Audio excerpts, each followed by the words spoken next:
জিয়নদের বংশধর পেটে নিয়ে বসে আছিস। ওই কুত্তার বাচ্চাদের রক্ত কোনোদিন ভালো হবে না। যার হাত ধরে গিয়েছিলি সে নিজেই তোকে ফেলে চলে গেছে। ফেলে গেছে একটা অভিশাপ। এই বাচ্চাটাকে বাঁচিয়ে রাখতে চাইছিস কোন মুখে? আজই আমার সঙ্গে হসপিটালে যাবি, এটাকে ফেলে দিয়ে আসবি। তে চেঁচিয়ে ওঠে, মায়ের হাত থেকে নিজের হাত ছাড়িয়ে বলে, ও আমার বাচ্চা মা, যার রক্তই হোক, আমার গর্ভে আছে মানে ও আমার। তুমি কেমন মা? একজন মা হয়ে আরেকজন মাকে কিভাবে এই ধরনের কথা বলতে পারো? হসপিটালের বেডে তে শুয়ে আছে, অথচ সে জানে না কিভাবে সে হসপিটালে আসলো আর কেনই বা এখানে। হঠাৎ তে জানতে পারে তার বাচ্চাটা নেই। টেকুকি সারা রাত ঘুমায়নি, বাবার সাথে খেলতে তার ভালো লাগছে। জাংকুক নিজেও যেন মেয়ের সাথে বাচ্চা বনে গিয়েছে। এইটুকু মেয়ের সাথে তার এত কিসের খেলা কে জানে। টেকুকি তাড়াতাড়ি শুয়ে পড়লো। তে রাতে দেরি করে ঘুমিয়েছিল, ফলস্বরূপ এখন তার চোখ যেন বন্ধ হয়ে আসছে। বাবা মেয়েকে ফেলে সে শুয়ে পড়ে, দ্রুত ঘুমিয়েও যায়। টেকুকি এক ফাঁকে মার দিকে তাকায়, তারপর বাবার দিকে তাকিয়ে একগাল হেসে বলে, আম্মু ঘুম। জাংকুক এত সময় খেয়াল করেনি, মেয়ের কথায় ফিরে যায়। তারপর ফ্লোর থেকে উঠে এগিয়ে যায় বেডের দিকে, ঝুঁকে তের কপালে গাঢ় চুমু এঁকে দেয়। বাবার কাণ্ডে টেকুকি নিজে উৎসাহিত নিয়ে এগিয়ে আসে। বাবার দিকে চেয়ে দুহাত উপরে তুলে অধৈর্য ভঙ্গিতে বলে, আমি আমি জাংকুক প্রশস্ত হাসে, বিড়বিড় করে বলে, গুড, বাবার মতো মাকেও ভালোবাসতে শিখতে হবে প্রিন্সেস। টেকুকিকে তের মুখের সামনে ধরতেই সে ভেজা চুমুতে তের গাল ভিজিয়ে দেয়। তারপর সোজা হয়ে আবার বাবার গলা জড়িয়ে ধরে। জাংকুক অভিযোগের ভঙ্গিতে বলে, শুধু মামামকে আদর করলে চলবে প্রিন্সেস, বাবাইকে আদর করবে না? টেকুকি এগিয়ে গিয়ে নিজের বাবাকেও চুমু দেয়। জাংকুক মেয়েকে বুকের সাথে চেপে ধরে বলে, তুমি কখনো ভোর দেখেছো প্রিন্সেস? দেখলেও সমস্যা নেই, বাবার সাথে তো আর দেখুনি, আজ দেখবে, চলো। টেকুকি অত শক্ত কথার মানে বোঝে না। বাবার কোলে চড়ে সে বেলকনিতে যায়। আকাশে ভোরের পাখি দেখে সে বাবাকে পাখি দেখায়। নিচে দুটো বিদেশি কুকুর দেখে সে উৎসাহ নিয়ে বলে, বাবা মিয়াও। জাংকুক চোখ ছোট ছোট করে কুকুর দুটোর দিকে চেয়ে থাকে। মিয়াও। সে দ্রুত পলক ঝাপটায়, চোখ তো ঠিকই আছে তার। সে সেখানে ভঙ্গিতে বলে, ওগুলো বিড়াল না প্রিন্সেস, ওগুলো ডগ। টেকুকি বাবার দিকে তাকিয়ে নাক ফুলিয়ে শ্বাস ফেলে বলে, না মিয়াও। জাংকুক আশ্চর্য দৃষ্টিতে মেয়ের দিকে তাকায়। এই মেয়ে তো মায়ের মতোই হয়েছে। তেও তো নিজের কথায় অটল থেকে একই ভঙ্গিতে একই ভাবে কথা বলে। চেহারা তার মতো হলেও স্বভাব কেন মায়ের মতো খারজ হতে হবে? তার মতো শান্তশিষ্ট হতে পারলো না? হুট করে ভিতর থেকে তে চিৎকার ভেসে আসে। ঘুম থেকে সোজা হয়ে উঠে বসেছে, ভয়ঙ্কর ভাবে শ্বাস নিচ্ছে, শরীর ঘেমে একাকার, অথচ এসি চলছে। বিছানায় হাত দিয়ে হাতড়ে পাগলের মতো কিছু খুঁজছে, মুখ বিড়বিড় করে বলছে, আমার বাচ্চা, আমার বাচ্চা কোথায়? জাংকুক মেয়েকে কোলে করে তড়িঘড়ি করে রুমে আসে। টেকুকি মুখে হাত ঢুকিয়ে মায়ের দিকে তাকিয়ে থাকে অবাক হয়ে। জাংকুক এগিয়ে যায়। তে মেয়েকে দেখা মাত্রই বেডের এক প্রান্ত থেকে অন্য প্রান্তে আসে হামাগুড়িতে। যক্ষের ধ্বনি নিয়ে মেয়েকে বুকে টেনে নেয়, হু হু করে কেঁদে ওঠে। মেয়েকে পেয়ে হৃদয়ে যেন ঠান্ডা স্রোত বয়ে যায়। আমার বাচ্চা, আমার আমার সোনা মেয়ে। মায়ের কান্না দেখে টেকুকিও সমান্তালে কেঁদে ওঠে। জাংকুক দিশেহারা বোধ করছে। এদিকে তের শরীর থরথর করে কাঁপছে। জাংকুক তেকে এক হাতে জড়িয়ে ধরে, অন্য হাতে পানি নিয়ে তের মুখের সামনে ধরে ধীর কণ্ঠে বলে, শান্ত হো, পানি খাও। তে এক নিঃশ্বাসে পানি শেষ করে নিজের কান্না থামানোর চেষ্টা করে, না হলে তো মেয়ে থামবে না, কিন্তু পারছে না। মেয়েকে নিয়ে এমন ভয়ঙ্কর স্বপ্ন সে প্রায় দেখে, অতীত জীবন্ত হয়ে ধরা দেয় যেন। জাংকুক মেয়ে সহ মেয়ের মাকে জড়িয়ে ধরে তের মাথায় হাত বুলিয়ে দিয়ে বলে, কিচ্ছু হয়নি, we are here for you, just cool down. তে বিড়বিড় করে বলে, ওরা আমার বাচ্চাকে মেরে ফেলতে চেয়েছিল, তখন আপনি কোথায় ছিলেন? তখন আপনি ছিলেন না, কেউ ছিল না, কেউ না। জাংকুক চোয়াল শক্ত করে চোখ দুটো বন্ধ হয়ে যায়। সেদিনগুলোর জন্য নিজেও সে কম আফসোস করে না। সামান্য ভুল বোঝাবুঝি থেকে দুজনের মাঝে যোজন যোজন দূরত্ব তৈরি হয়েছে। আই এম সরি, আর হবে না। আমি থাকতে তোমাদের দুজনকে কেউ স্পর্শ করতে পারবে না, আই প্রমিস। শান্ত হও।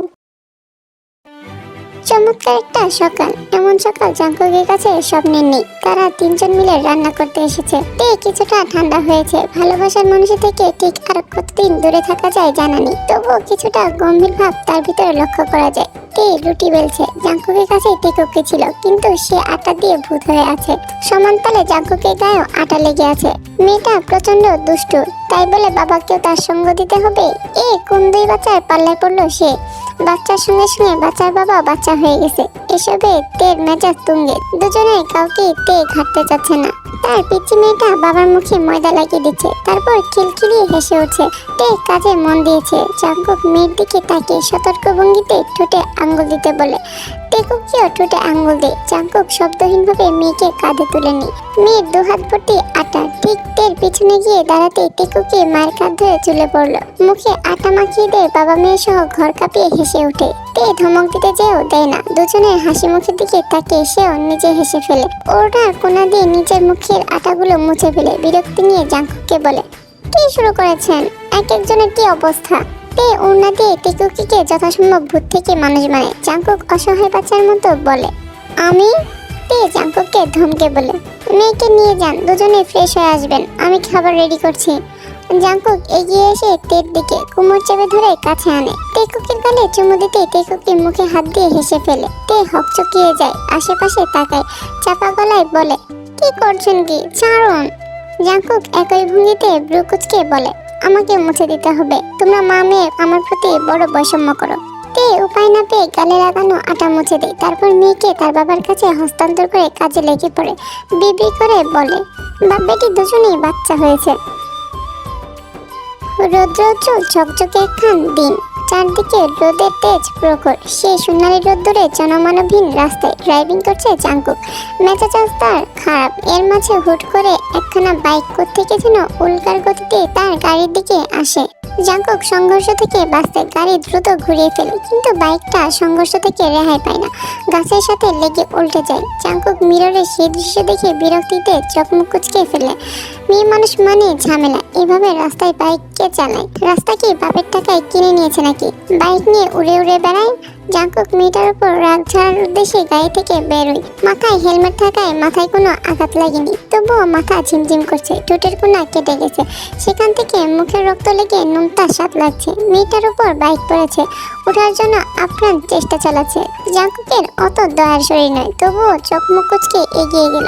বাইকটা সরিয়ে অন্যদিকে উল্টে ফেলে দিল। তে কোনো মতে উঠে বসে পড়লো। কিছু কিছু জায়গায় ছিলেছে, পা তার স্তূপ করে রাখা ছিল, তার উপর পড়েছে, তবুও ব্যথার পরিমাণ কম নয়। জাঙ্কুক ধমকে ওঠে, বাইককে কি রকেট মনে করেন? মাথায় প্রবলেম আছে? এভাবে কে বাইক চালায়? তে মাথায় হেলমেটটা খুলে ফেলে। রাগে শরীর জ্বলে ওঠে। একে তো শরীরে বেহাল দশা। সে জাঙ্কুকের দিকে গলা উঁচিয়ে তাকায়। তেজনি বলে ওঠে, আপনি তো ভাই নির্দয় মানুষ। দেখছেন একটা মানুষ অ্যাক্সিডেন্ট করেছে, সাহায্য করার বদলে চেঁচাচ্ছেন তার উপর। আজকালকার মানুষের মধ্যে ন্যূনতম মানবিকতা নেই, অমানবিক কোথাকার। আর অবশ্যই আমি বাইককে বাইকই ভেবে চালিয়েছি, কন্ট্রোল হারিয়ে ফেলেছিলাম। জাঙ্কুক আশ্চর্য দৃষ্টিতে এই মেয়ের দিকে তাকায়। ব্যথায় চোখ মুখ লাল হয়ে আছে, চোখ জোড়ায় অশ্রু ভরপুর, অথচ কণ্ঠে তেজ কম তিনি। জাঙ্কুক কিছু সময় শান্ত দৃষ্টিতে তের মুখের দিকে চেয়ে থাকে। মুহূর্তে গিরগিটি নিয়ে রং পাল্টে ফেলে টেডি স্মাইল দিয়ে বলে, চলুন মিস, হসপিটাল পর্যন্ত পৌঁছে দিয়ে আসি। এই কিছু সময় ভাবে এই ব্যক্তামিজ লোকের থেকে সাহায্য নেওয়ার কোনো ইচ্ছে তার নেই, কিন্তু জায়গাটা মানব শূন্য। ছোট ভাইয়া ঢাকার ভেতরে থাকলেও কথা ছিল, সে গেছে ট্যুরে। বড় ভাইয়া বা বাবা কাউকে কল করলে তাকে চিন্তা পুঁতে ফেলবে।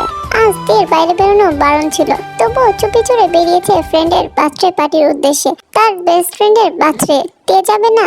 তের মাথা ঝিমঝিম করছে, চোখ অন্ধকার হয়েও আসছে। জাঙ্কুক নিজের হাত বাড়িয়ে দেয়। তে তার হাত আর গাছের সহযোগে বহু কষ্টে দাঁড়ায়, তবে পা ফেলা যাচ্ছে না। পাটা কি ভেঙে গেল? হুট করে মেয়েটা জ্ঞান হারায়। জাঙ্কুক কোনো রকমে তাকে আঁকড়ে ধরে। মেয়েটা জ্ঞান হারানোতে সে আশ্চর্য নয়, বরং মেয়েটা এত সময় জ্ঞান ছিল বলে সে আশ্চর্য। অন্যান্য মেয়ে হলে কোন বেলায় কেঁদে কেটে অজ্ঞান হওয়ার কথা ছিল, অথচ এই মেয়ে এত শক্ত। তে যখন চোখ খুলে তখন সে হসপিটালের বেডে, পাশে ইউনো দাঁড়িয়ে। তার জ্ঞান ফেরা দেখে চিন্তিত ভঙ্গিতে এগিয়ে আসে। এখন কেমন লাগছে? তে সেদিকে পাত্তা না দিয়ে ভীতস্বরে বলে, বাবা জানে? ইউনো দুদিকে মাথা নাড়িয়ে বলে, আপাতত কেউ জানে না। আমি কতক্ষণ ধরে সেন্সলেস? প্রায় 1 ঘন্টা। তে স্বস্তির শ্বাস ফেলে বলে, আর তুই কিভাবে জানলি? তোর দেরি হচ্ছিল দেখে কল করলাম, নার্স পিক করলো, বললো তুই হসপিটালে। কত ভয় পেয়েছিলাম জানিস? তে ভাবলিসিন গলায় বলে, সবাই এসেছে? শরীর ঠিক আছে? তে নিজের প্লাস্টার করা পায়ের আঙ্গুলগুলো কিছুটা নাড়ায়, বলে, মন হচ্ছে ভেঙেছে, না হাড় ফেটেছে। আল্লাহ বাঁচাইছে দোস্ত, এতক্ষণে আমার জানাজা পড়তি যদি ওই গাড়ি সহ। এই ওই লোকটা কোথায়? ইউনো ব্রুকুচকে বলে, কোন লোক? আমাকে যিনি এখানে নিয়ে এসেছেন? ইউনো দুকাত উঁচিয়ে বলে, কই, আমি তো কাউকে দেখিনি। হ্যাঁ, তবে নার্স বলল কি একজন তোকে কোলে করে নিয়ে এসেছিল। তে আকাশ থেকে পড়ার মতো করে বলে, আমাকে কোলে নিয়েছিল? ইউনো বিরক্ত হয়ে বলে, জ্ঞান ছিল না ভাই, পা ধরে টেনে হিসড়ে আনতে বলছিস, তাই বলে কোলে নিবে? বেয়াদব লোক তো। ইউনো হতাশা শ্বাস ফেলে, এই মেয়ের সাথে কথায় পেরে ওঠা তার কর্ম নয়।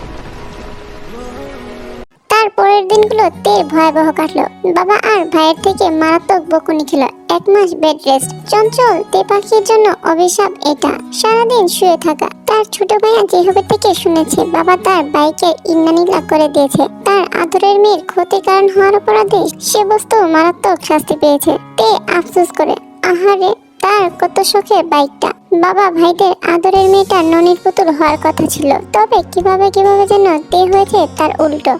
বাবা আর বড় ভাইকে কিছুটা ভয় পেল, তার সকল চাপা আহ্লাদ এই 3 পুরুষের কাছেই। আরেকজন আছে ইউনো, তাকেও তে নিজের ভাইয়ের মতোই দেখে, আর সকল পুরুষের নিকট সে কঠোর, অনমনীয়।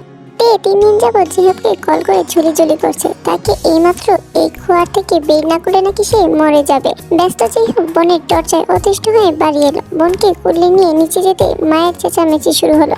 কিছুতেই মেয়েকে এই অবস্থায় বাইরে যেতে দিবেন না কিম গনিয়ন। তবে তার ছেলে মেয়ে তার কথা শুনলে তো ঠিকই বেরিয়ে গেল। তার বাচ্চাগুলো এত বেপরোয়া, তার 2 ছেলে মিলে যতটা না তাকে জ্বালিয়েছে, এই মেয়ে তাকে তার চেয়ে বেশি জ্বালায়। সারাদিন 2 ভাই বোন মিলে ঘুরে ফিরে খাওয়া দাওয়া করে সন্ধ্যায় বাড়ি ফিরে। বাবা তো আসবে রাত করে, তাই দুজনের কারোরই চিন্তা নেই। বোনকে কোলে করে ভিতরে নিয়ে ঢুকতে ড্রয়িং রুমে কিম গঙ্গিওকে বসে থাকতে দেখে দুজনের আত্মা শুকিয়ে যায়। যে হোক শুকনো ঢুক দিলে কিম গঙ্গিও গমগমে স্বরে আদেশ ছোড়েন, ওকে রেখে আসো। যে হোক মাথা নাড়িয়ে সিঁড়ি বেয়ে উঠতে বলে, তুই তো বেঁচে গেলি, তোর চক্করে আমি ফেসে গেলাম, বাবা আমায় পেটাবে আজ। তে হাসে, আহ্লাদ নিয়ে ভাইয়ের গলা জড়িয়ে ধরে বকে, ও ভাইয়া, তোমার এমন আদরে ছোট্ট বোনের জন্য এতটুকু সহ্য করতে পারবে না? আরে জাঙ্কুক, তুই সত্যি এসেছিস? আনবিলিভেবল, কিভাবে আসা হলো দোস্ত? মিনগিওর গলায় উচ্ছ্বাস স্পষ্ট। জাঙ্কুক রহস্যময় হাসতে মিনগিও সন্দেহযুক্ত গলায় বলে, এই এই আমার বিয়ে তারপর কোনো মিশন আসিসনি তো? নাহলে তুই জীবনে আসতি না, আমি জানি। দেখ ভাই, প্রথমবার বিয়ে করছি, কোনো ঝামেলা পাকাস না। জাঙ্কুক বাঁকা হেসে বন্ধুর পিঠ চাপড়ায় বলে, আরে দোস্ত, চিন্তামুক্ত থাক। দীর্ঘদিন পর তীর আগের জীবনের গতি ফিরে পায়। সকালটা কাটে ভার্সিটিতে, তারপর কোনো লাইব্রেরি বা অন্য কোথাও গিয়ে সকলের অ্যাসাইনমেন্ট, ট্যুর, প্ল্যান এসব নিয়ে দিন যাচ্ছে। আজ তার বান্ধবী জিমিনের ভাইয়ের বিয়ে। তেদের ফ্রেন্ড সার্কেলের সকলে উপস্থিত, তাদের হই হুল্লোড়ে মেতে আছে পরিবেশ। হুড় করে সকলে হইচই ফেলে বউ দেখতে চলে যায়। ইউনো তেকে অত ভিড়ের মধ্যে ঢুকালো না, তারা আবার শান্তিপ্রিয় মানুষ কিনা। হঠাৎ ইউনোর কল চলে আসলো। লাউড মিউজিকের কারণে কিছু কর্ণগোচর হবে না জন্যই সে এক কোণে চলে গেল। তের খুব খিদে পেয়েছে, সকলেই মোটামুটি কিছু না কিছু খেয়েছে, সে খায়নি। তাই একটা প্লেটে অল্প কিছু খাবার এনে কিছুটা দূরে একটা সোফায় বসে পড়ে। 1 চামচ মুখে পড়তেই পাশে ধপ করে কেউ বসে। তে মুখ তুলে চাওয়ার আগে ভেসে আসে এক অর্ধ পরিচিত কণ্ঠ, এইটুকু খেলে তো পাটকাঠির মতো ওজন বাড়বে না মিস তে। তে অবাক হলো কিছুটা জাঙ্কুককে দেখে, তবে তেমন প্রতিক্রিয়া দেখালো না। আপনি থেকে তুমি সম্বোধনে কিছুটা বিরক্ত হলো, তবে তার নাম না জানা নিয়েও সে কোনো প্রশ্ন করলো না। আজকাল কারোর নাম জানা আহামরি কিছুই নেই। সে খাবার চিবুতে ভাবলেশীন গলায় বলল, অ্যাডভাইসের জন্য ধন্যবাদ মিস্টার। আমাকে থ্যাংক ইউ বলবে না? Thank you? জাঙ্কুক চোয়াল শক্ত করে চায়, এই মেয়ে তো তাকে পাত্তাই দিচ্ছে না। আশ্চর্য, সে কি সুদর্শন থেকে কুদর্শন হয়ে গেল নাকি? ব্যবসায়ীদের শত্রুর অভাব হয় না। কিম গঙ্গিও তুখোর বিজনেসম্যান, তাকে সঙ্গ দিতে বড় ছেলে সিওজুন আছে। বাপ বেটা মিলে দেশে অনেক নাম কামিয়েছে। যে হোক আপাতত সেসবে জড়ায়নি, সে পড়াশোনায় ফোকাস করছে। কিম গঙ্গিও 4 ভাই 1 বোন, আর 4 ভাইয়ের প্রত্যেকজনেরই ছেলে সন্তান, শুধু তে বাদে। স্বভাবগতভাবে সে বাড়ির আদরের, যে কোনো বিপদ তার উপর দিয়েই যায়। এই যেমন সিওজুনকে কে একজন হুমকি দিয়ে বলেছে তার বোনকে যেন দেখে রাখে, কখন কি হয় বলা যায় না।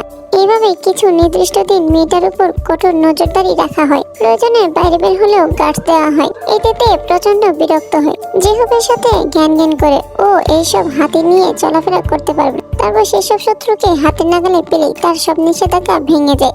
পূর্বের নেই উড়ে উড়ে বেড়ালেও কোনো সমস্যা নেই। এর উপর তেমনি নিষেধাজ্ঞা চলছে কিছুদিন যাবৎ। বড় ভাইয়া এসে বলে গেছেন বাইরে বেরোনো যাবে না। তে মাথা নাড়িয়েছে। এমনিতেও আজকাল তাদের কোনো প্ল্যানিং নেই। হুট করে জিমিন কল করে বলে আজ বিকেলে সবাই নাকি লং ড্রাইভে যাবে। তের মুখে আধার নেমে আসে। ভাইয়া তো নিষেধ করে গেল, আর গেল গার্ড নিয়ে কেউ ফ্রেন্ডদের সাথে লং ড্রাইভে যায়। তে মন খারাপ করে সকল তথ্য জানায়। জিমিন কিছু সময় ভেবে বলে লুকিয়ে বেরোতে পারবি না? আমার বাইক বাবা ফেলে এসেছেন, কিভাবে যাব? আরে ইউনোকে কল করে বলেছি, ও যাবে, তুই রেডি হয়ে বের হ শুধু।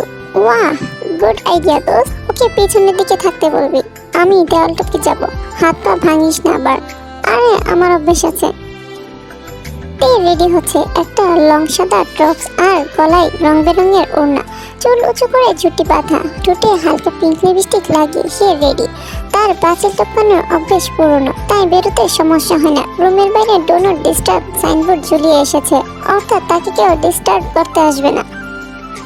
বাইকে ইউনো অপেক্ষা করছে। তে দৌড়ে গিয়ে কোনো মতে বাইকে বসে হেলমেট পরে বলে জলদি যা, কেউ দেখলে খতম করে ফেলবে।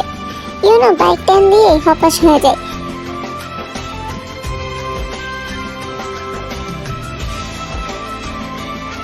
ঘুরোঘুরি শেষে সন্ধ্যা আজান পড়ে যায়। তে পুনরায় চড়ে বসে বাইকে বাড়ি যাওয়ার উদ্দেশ্যে।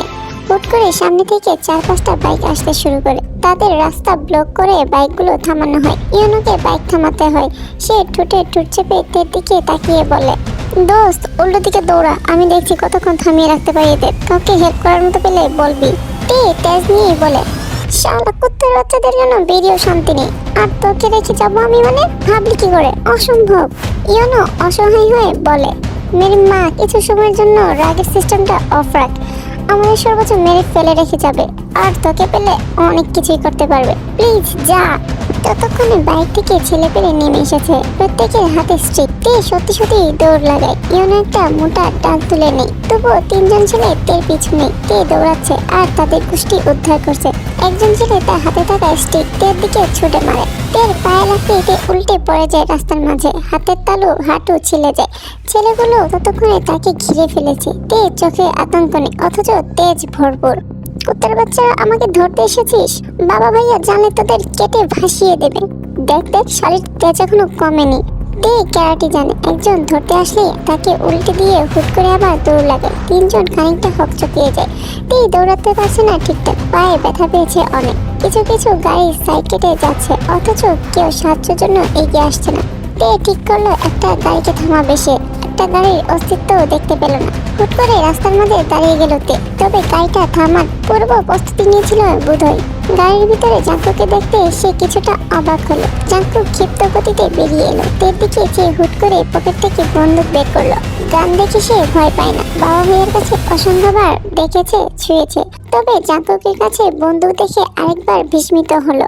ছেলেগুলো আতঙ্কিত হয়ে থেমে গেল। জাঙ্কুক তের দিকে চেয়ে 3বার ট্রিগারে চাপ প্রয়োগ করলো। 3টা ছেলের পায়ে সে গুলি লাগে। 3জন আর্তনাদ করে বসে পড়ে। জাঙ্কুক তের দিকে এগিয়ে আসে, হাত দুটো নিজের হাতে তুলে নিয়ে বলে অনেকটুকু কেটে গেছে, আর কোথায় ব্যথা পেয়েছো দেখি? তে কেমন যেন ঘুরে চলে গেছে। জাঙ্কুকে স্পর্শেও তেমন প্রতিক্রিয়া দেখালো না।